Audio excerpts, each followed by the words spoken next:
Magandang araw mga kachinggo, ito nga po ang inyong imo. Ngayon nga po ay Friday the 13th and pauwi na po tayo ng apartment galing sa ating part-time job. Katatapos lamang po natin mag-English class kay Miss Min and you can see the weather today is very gloomy. And yes, it's gloomy kasi yan po ay palatandaan na tayo po ay nasa winter season na. At nakikita nyo po, walang katao-tao dito sa park. At sa playground na aking nilalakaran, malapit lamang po ito sa bahay ni Ate Macy. Usually at this time, ang mga tao po ay nasa kanya-kanya mga trabaho, ang mga estudyante ay nasa kanya-kanya mga school, kaya ayan nakikita nyo parang ako lang ang tao rito. Kaya ganyan dito sa Korea, talagang masyadong busy ang mga tao. Pero teka, nakita nyo ba yun? Ayun oh, may gumagalaw. May tao pala, nakabaliktad lang. Nag-exercise. Ayan, as you can see, yung mga puno na naandun, wala na silang mga dahon kasi nalaglag na. Kasi nga masyado nang malamig ngayon dahil winter, ang temperature ay nagne-negative 1 na at saka negative 2 rito sa Ulsan. Ayan yung mga cosmos natin na withered na rin, pati yung mga magandang bulaklak na naabutan nating blooming nung tayo dumating dito.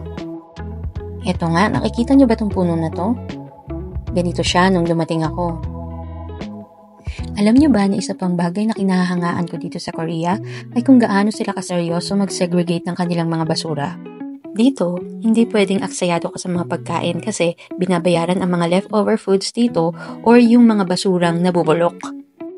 Nakikita niyo ba yan? Hindi yan ATM, kundi dyan mo itatapon ang mga nabubulok na pagkain o basura na dapat mong bayaran. Kaya dito sa Korea, hindi mo pwedeng gawin yung ginagawa mo sa atin na kahit saan-saan lang nagtatapon. Dito, malaking krimen yun. Dito nga ay meron kang parang ATM card na ginagamit na every time na magtatapon ka ng mga basurang nabubulok sa mga lagayang ito ay mababawasan ng laman yung ATM card na yun.